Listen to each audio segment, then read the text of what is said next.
Welcome back to the channel, ladies and gentlemen. Today we're going to talk about how to buy and sell Instagram theme pages safely and not be scammed. Okay, so first of all, my name is Owner Arnas, okay, and I've been buying and selling pages for a while now. At one point, I was running over 200 pages at the same time. Yes, you heard that right, over 200 pages. One of them is called Passionate Income. You can check it out with over 1 million followers, and I've been in this industry for almost 4 years now. Okay. In the meantime, I coached a lot of people on how to do the same. And I bought a lot of pages. I sold a lot of pages.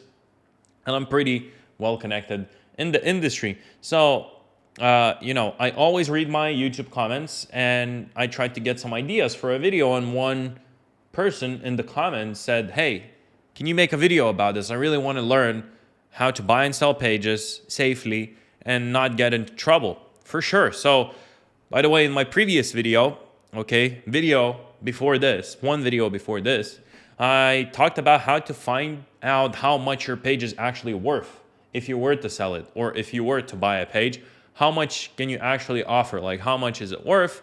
And today I'm going to talk about how to buy and sell pages and avoid being scammed, basically. So first of all, very important to mention, buying pages is against Meta's terms of service, okay?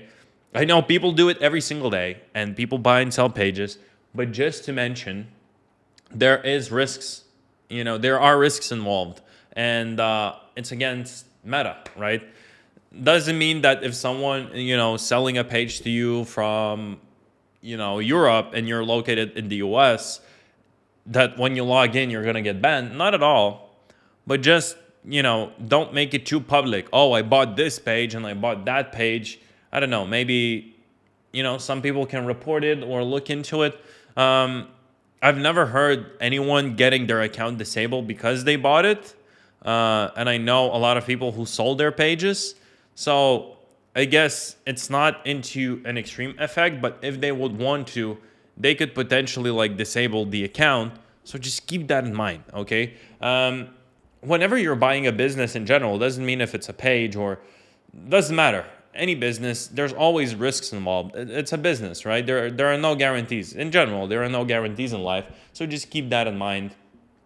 And obviously, another thing is there are a lot of scammers who are just trying to build absolute media conglomerates by scamming big business page owners, basically. Recently, I got so many DMs from people asking me like, "Yo, should I sell this page to this person? Do you know this person?" And I'm like, "No, I don't." And every single one of them who said that, they sent to me, "Well, they're using this escrow service." So that's one of the scams. They create their own kind of escrow.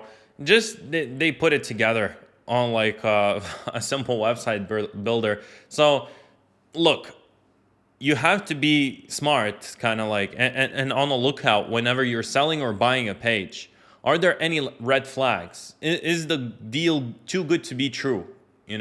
If it is, but you still feel confident everything's all right, then maybe, shoot your shot, but be careful and know that you can lose your money. This industry in general, I've seen people being scammed where they had 200,000 followers, 300,000 followers, and they are just desperate to sell. And, a scammer comes in, offers them way above what the page is worth, and then they sell it, but obviously never receive the money. So there are many scammers who will try to scam you if you're actually trying to sell the page, okay? And they will do everything they can. Obviously, they're not gonna put in too much effort in every single deal. If you see that you're smart and you're hard to scam and you're asking questions, they're not gonna follow through with it. So whenever you're selling or buying a page, never, ever, ever be desperate, okay? Never be desperate. That's the mindset you should go into it.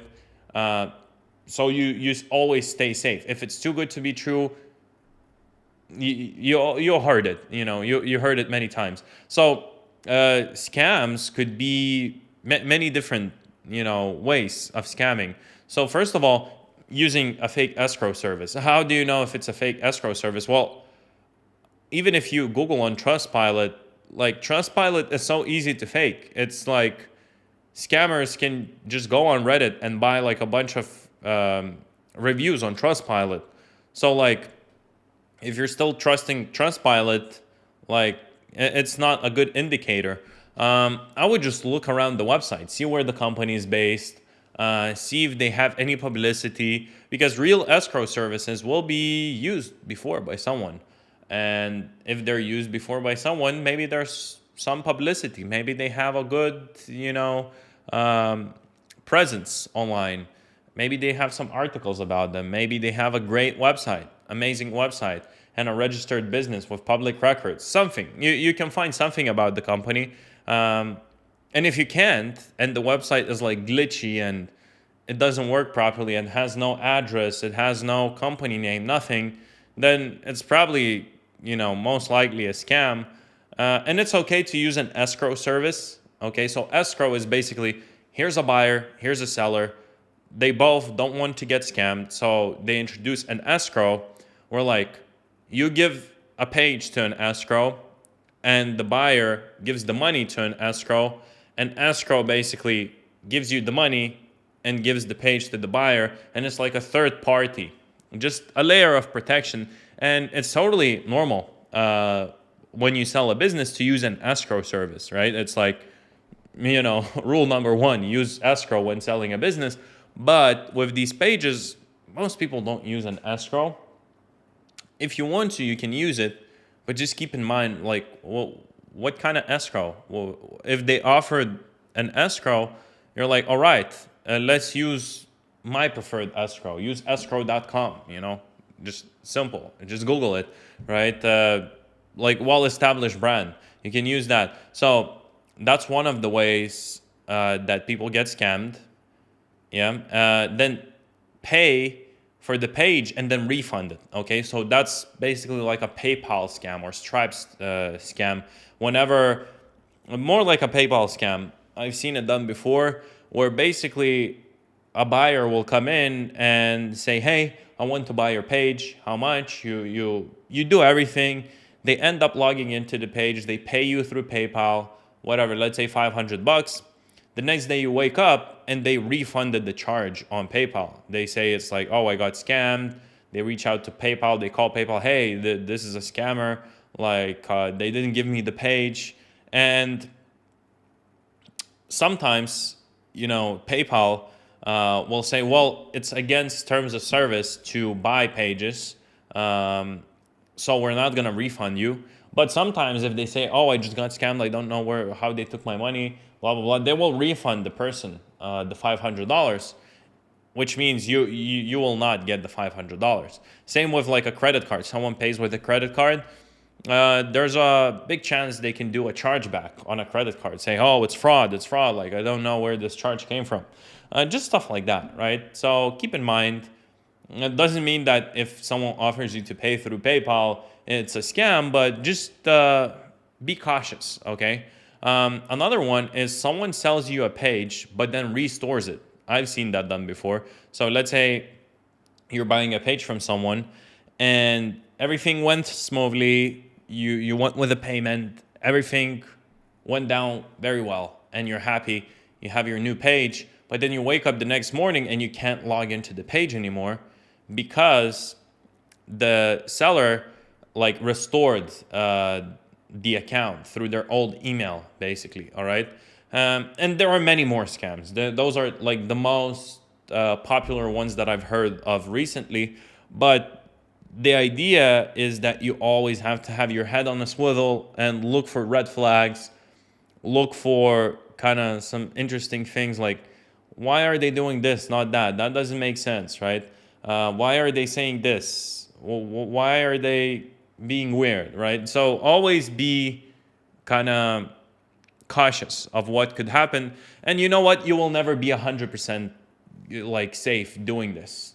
And like there will always be a risk whenever you're buying something. But what's the safest way? So here's what I do whenever I buy or sell a page. First of all, I book a face-to-face, like a Zoom call or a Google Meet call with the seller or the buyer, and I record it. Okay, why do I do it? No scammer wants to go on a call with you, first of all. Second of all, turn on a camera on a Zoom call. Third of all, be recorded with pure evidence that they scammed you. Uh, like maybe you won't go to court. Probably you won't if you're buying a page for 500 or whatever.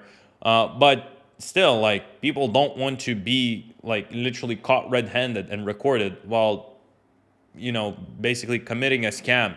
Um, so what I usually like to do, you go on a call just to have a 15 to 20-minute conversation. Very simple. You already know what you want. You already agreed on the price. You already know what the page is, and you saw the insides, and you kind of went back and forth and renegotiated. That's when you offer them a call. And you jump on that call, and here's what you do. First of all, you agree on all the terms. And like the process of the payment. So you say, okay, first on this call, I'm going to log in. If everything's all right, I'm going to send you money. If not, then you can log me out. We're still going to be like both on the same account logged in, and you record everything, right? Let's say you can agree on that, or you can agree, okay, I'm not going to give you any logins before I receive my payment, like stuff like that. You agree on it. What you can do, which is optional but possible if it's more than like $1,000, is sign a contract. Say, here's what's gonna happen, like step by step. Who's gonna get access to what first? Just simple stuff like that. Be smart, And a contract, you can probably generate a contract of like ChatGPT, like a simple contract. Who's gonna go first? Who's going to give the logins? Who's going to send money? How are they going to send the money? For how much money? Like chargeback policy if they're paying with a credit card or a PayPal. Like they agree that they're not going to do a chargeback. And if they do, like they agree that they're going to lose the chargeback, whatever. You just generate something like that. It's very simple, just a simple agreement. And then when you have that, make sure that the seller of the page changes the email link to the Instagram account to your email. That's all on the call, okay? It shouldn't take a long time, but basically now you're logged in, okay? Everything's good or whatever. I usually like to do is before logging in as a buyer, I tell them, hey, so first of all, just change the account email to my email, and I'll tell you the 6-digit like one-time password, one-time code. And when they do change that email, first, I still don't have access to the Instagram account in any way, but my email is already changed. And the thing is, as I said previously, buying and selling pages goes against Meta's terms of service. So whenever you do buy a page and you log in for the first time in a new account, Instagram will be suspicious. Like, why did this person just log into a new account they never been logged into? They're trying to change the email, the username, the password, everything, and they will action ban you. You won't be able to change anything, okay, for like a week or 2 or 3 or a month. So what you do is you ask the person who owns the page to change the email to your email first. So all you need to do whenever you log in is just to change the password, and now you have the account linked to your email and your new password, okay? If they have a phone number linked to it, ask them also to unlink the phone number, okay, from the account. That being said, when you do that, basically on your agreement, someone goes first with the payment, and then you log in to the page. And I usually like to log into the page, check out if everything's all right. If the email looks good, like the email is linked to my email, and then I send them the money in an agreed payment method. Probably the safest if you're buying a page would be like PayPal. Even like if you don't have any intentions of doing any scam, if you get scammed, then you can still probably get your money back through PayPal or a credit card. But also you can use like wire transfer or Wise or even crypto, right? Crypto is like immediate. You cannot do a chargeback. So your page seller could be more inclined to sell through crypto, right? Because it's immediate, like a wire transfer. If you're doing an international one, let's say from US to Dubai or whatever, sometimes it can take like 2 weeks, like something crazy, 10 days. You don't want to be waiting on the line, like, is this going to come or not? So you either sign a contract and you're like, okay, we're going to send the payment and wait for the payment before we change something on the page, or you can be using crypto. And basically that's the process on how you buy pages. And this works for big pages, small pages, medium pages. Like I know my Instagram page manager, he sold his page very recently, close to like 15K, and they did like a wire transfer. Okay. And I think they had an agreement or whatever that the buyer won't post anything until the seller actually receives the money in their bank account, because it was like an international transfer and it took like 5 days or whatever. So those 5 days, no one posted on that account. It was kind of like in an escrow of their own. So that's pretty much how you don't get scammed. Like, just try to be smart about it, okay? Don't try to chase the craziest ROI deal in your life. Like, just try to buy a good deal, or if you're selling, just try to get, a fair price. Don't be too greedy.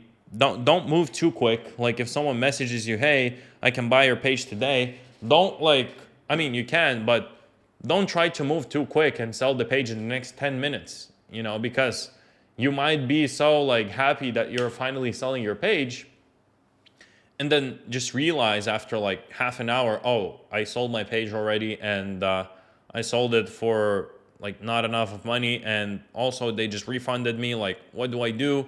And they blocked me. Like, try to build rapport with the buyer or the seller. Try to go on a call. Try to have a normal conversation. Try to be normal, all right? And it's gonna work out if both parties want to do the deal. All right, so if you like this video, leave a like, leave a comment down below about what I should make my next video about, and subscribe to the channel, obviously, like always, and I'll see you in the next one.